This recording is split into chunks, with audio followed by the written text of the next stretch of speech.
Sushi बहन जी हमारे साथ जुड़ चुके हैं। सुशी बहन जी ये बताइए कि ये मतलब कि आरोपी का एनकाउंटर हो गया, न्यायिक जांच की मांग की जा रही है, इस बीच ये मिठाइयां क्यों बांटी जा रही हैं? एक मैं बता दूं आपको, मुझे बुलाने के लिए शो पर थैंक यू वेरी मच, आपका शुक्रिया, और सारे मेरे प्रवक्ता भाइयों को और आपके व्यूअर्स को अ वेरी गुड मॉर्निंग।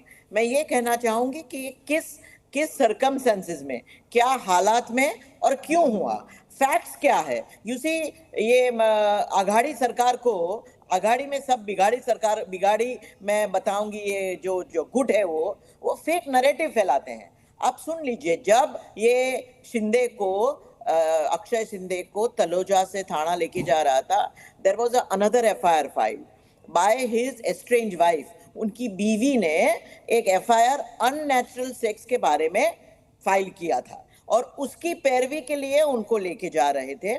अब जिस प्रकार से एसआईटी ने उसमें जांच की थी, फुल प्रूफ चार्जशीट लगाई थी, जो हमारी छोटी बच्ची हैं जिसके पर एक घिनौना करतूत हुआ, उन्होंने आइडेंटिफाई भी किया था कि ये कौन, जिसने उसके पर ये एकदम जो भयंकर ऐसा कृत्य किया था।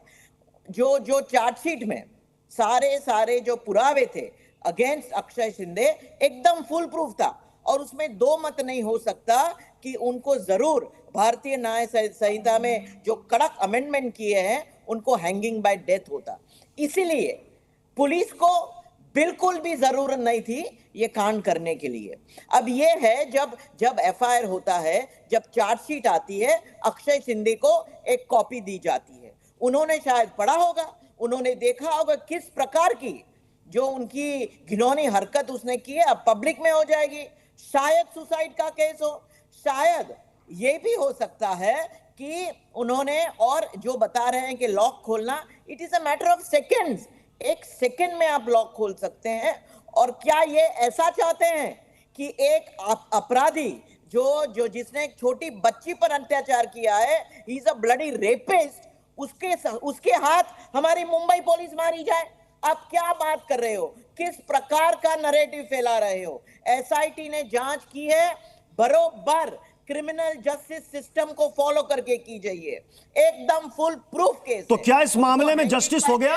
होना ही था। बदलापुर में जो बच्चियों के साथ हुआ उस मामले में कंप्लीट जस्टिस हो गया? कंप्लीट जस्टिस नहीं हुआ है। ट्रस्टी कहां है? ट्रस्टी कहां है?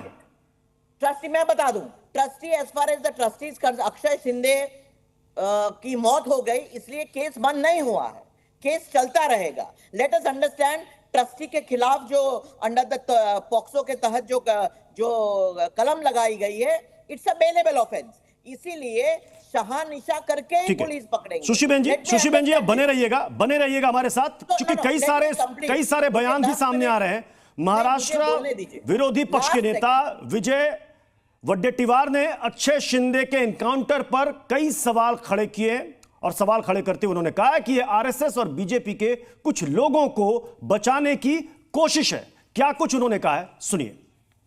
हो सकता है कि मुख्य आरोपियों को खत्म करके आरएसएस और बीजेपी के जो संस्था के काम करने वाले लोग हैं, संस्था के लोग हैं, उसको बचाने के लिए यह प्रयास भी किया जा सकता है, ऐसी शंका लोगों में है। प्रणय अजमेरा जी, कौन है वो लोग? क्योंकि बहुत ही सीरियस एलिगेशन लगाया जा रहा है। प्रत्युष जी नैरेटिव है मेरे भाई। प्रत्युष सुशी बहन, आप मेरी बड़ी बहन है, मैंने आपके समय में नहीं बोला, मैं आपसे अनुरोध करूंगा बड़ी बहन, आपके छोटे भाई को बोलने दीजिए।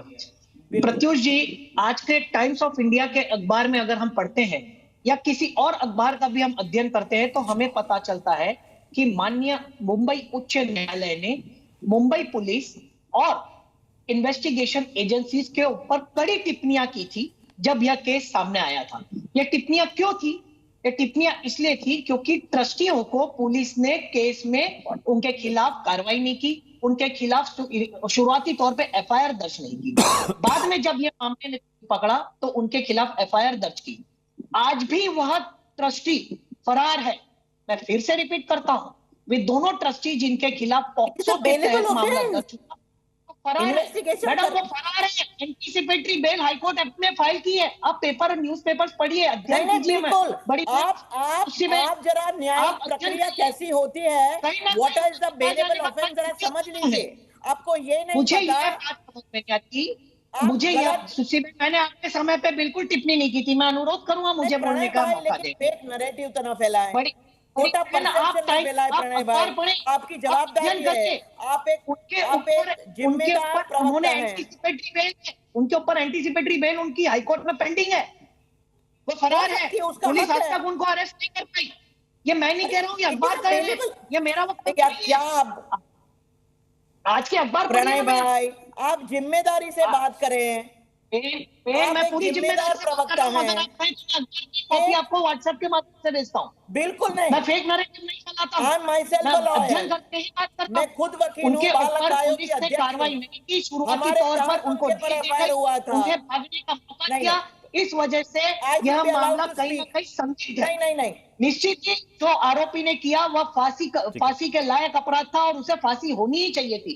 पर आजकल जो फैशन चला है कि यूपी में कार पलट जाती है, पुलिस मीडिया के सामने अपराधी को गोलियों से भून दिया जाता है, असम में एक आरोपी भागने की कोशिश करता है और पानी में डूब के मर जाता है, या महाराष्ट्र में पुलिस की लॉक रिवाइवल को लॉक खोलकर पुलिस के ऊपर गोली चलाने का प्रयत्न किया जाता है और मुठभेड़ में आरोपी को पुलिस गोली मार देती है। यह किसी भी तरह से डाइजेस्टिबल नहीं है, पचता नहीं है और इसके लिए सख्त से सख्त पचने की के बात नहीं है, इंक्वायरी होने दीजिए। SN Singh ji, SN Singh ji, SN Singh ji, वो निष्पक्ष होनी चाहिए।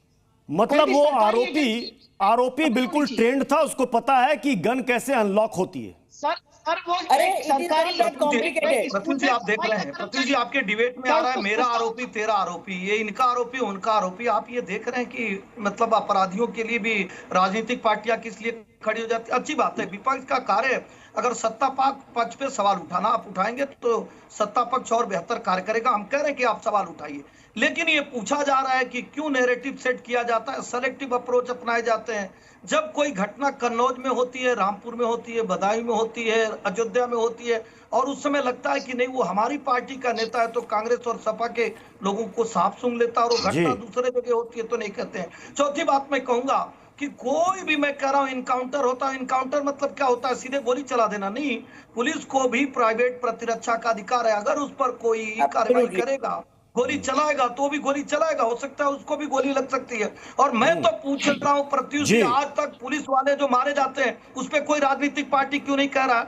जिसके मुख्तार अंसारी जिस हिंदुओं की हत्या कर रहा है, जिस राज साहब की हत्या कर रहा है, उस पर क्यों नहीं आपको रोना आ रहा है? अतीक अहमद जिन 60-70 लोगों की हत्या किया था उस पर क्यों नहीं रोना आ रहा है? क्या आप ये देख रहे हैं कि हमारा वाला चाहे गला भी राजस्थान में काट दे, हमारा वाला पंजाब में चाहे कितना खून खराबा कर ले, हमारा वाला चाहे 70 घर पश्चिम बंगाल में जला दे, लेकिन हमारा वाला इस नाते हम उसके साथ होंगे? न्याय शास्त्र का विधान ये कहता है कि न्यायिक प्रक्रिया तभी सफल मानी जाएगी जब गुनाहगार को सजा मिलेगी, और सजा के लिए अगर पुलिस ले जा रही है, रास्ते में आप गोली चलाएंगे तो क्या पुलिस को अधिकार नहीं है? क्या पुलिस ले जाएगी? चौथी बात मैं कह रहा हूं, आज के पहले देश की आजादी के बाद जितने इनकाउंटर हुए हैं वो सब सही थे, केवल भारतीय जनता पार्टी की सरकार में जो इनकाउंटर हो रहा है वो फर्जी है।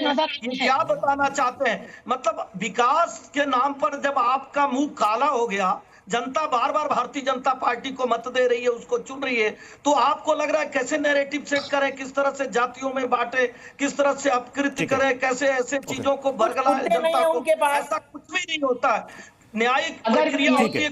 मैं बहस में आगे बढ़ूं, मैं बहस में आगे बढ़ूं, लेकिन उससे पहले उत्तर प्रदेश में भी एनकाउंटर को लेकर के सियासी बवाल है। सुरेंद्र राजपूत ने यह तक कह दिया है कि अब यूपी की गोली चलने वाली बीमारी महाराष्ट्र तक पहुंच गई है। उत्तर प्रदेश की बीमारी थानों में गोलियां चलने वाली, जेलों में गोलियां चलने वाली अब महाराष्ट्र में भी पहुंच गई है। जिस तरीके से पुलिस थाने पे अगर अपराधी गोली चला रहे हैं और उसके बाद पुलिस को जवाबी कार्रवाई करनी पड़ रही है, तो ये महाराष्ट्र की सरकार के लिए, भारतीय जनता पार्टी के लिए अपने आप में एक काले दिन की तरीके से है। इसका मतलब है कि महाराष्ट्र की सरकार का इकबाल पूरी तरीके से खत्म हो गया, अपराधियों के हौसले बुलंद हैं। हमारे साथ लखनऊ से प्रीति श्रीवास्तव हमारे सहयोगी भी हमें ज्वाइन कर रही हैं।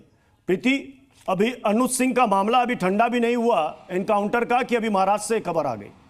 अब इसको लेकर जाहिर सी बात है कि यूपी में फिर से एनकाउंटर पर सियासी पलटवार शुरू हो जाएंगे।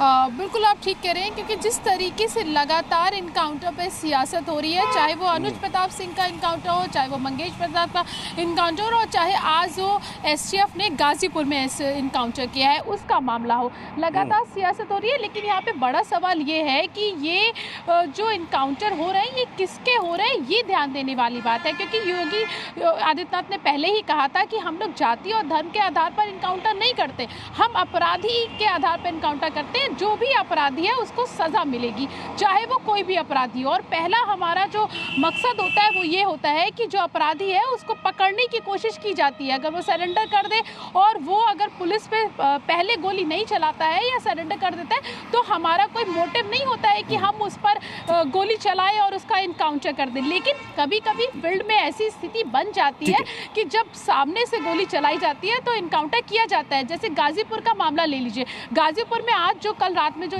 इनकाउंटर हुआ है उसमें ये वो आरोपी हैं जो आरपीएफ के जवानों पर इन्होंने चलती ट्रेन में उनको मार के नीचे फेंक दिया था। और उसके बाद जब कल इनको घेरा गया गाजीपुर में, तब इन्होंने सामने गोली चलाई और जिसमें एक सिपाही घायल हो गया है जो अस्पताल में भर्ती है। जब सिपाही घायल होगा और अस्पताल में भर्ती होगा, उसको गोली लगेगी, तो सामने से भी गोली जो है वो एसटीएफ चलाएगी ही चलाएगी। और यही बात अभी एके जैन सर ने भी हमें बताई है कि ऐसा पॉसिबल है और ऐसा होता रहा है। बहुत बहुत शुक्रिया प्रीति हमारे साथ जुड़ने के लिए। राकेश शेट्टी जी, अगर हर एनकाउंटर पर सवाल खड़े किए जाते रहे फिर तो पुलिस के लिए काम करना मुश्किल हो जाएगा।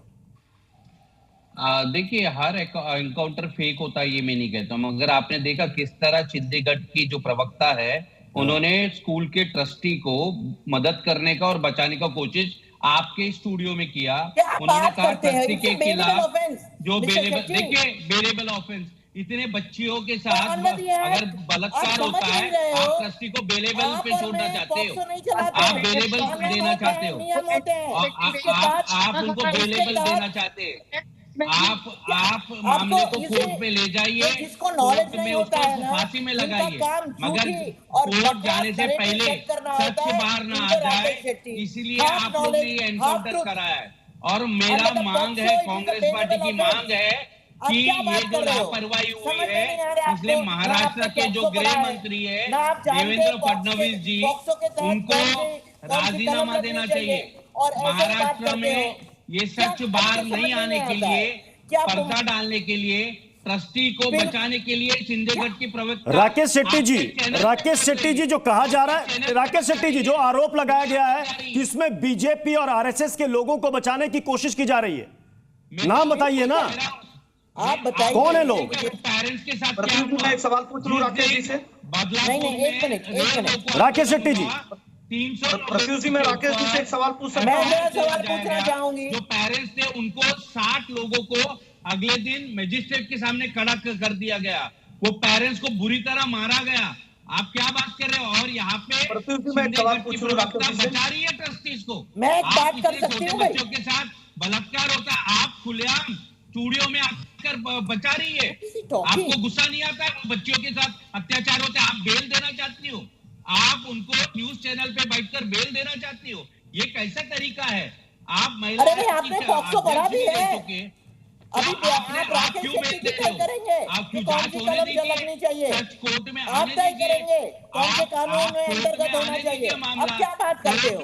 आने से पहले यही प्रॉब्लम है, उनका एनकाउंटर कर देंगे तो कैसे मालूम पड़ेगा? नॉलेज कैसे लोगों कुछ को जानना मालूम नहीं, पड़ेगा? पॉक्सो क्या होता है, कौन सी कलम लगनी चाहिए, कैसे थाना चाहो, कैसे इन्वेस्टिगेशन हो, कैसी चार्जशीट फाइल की जाए। मैं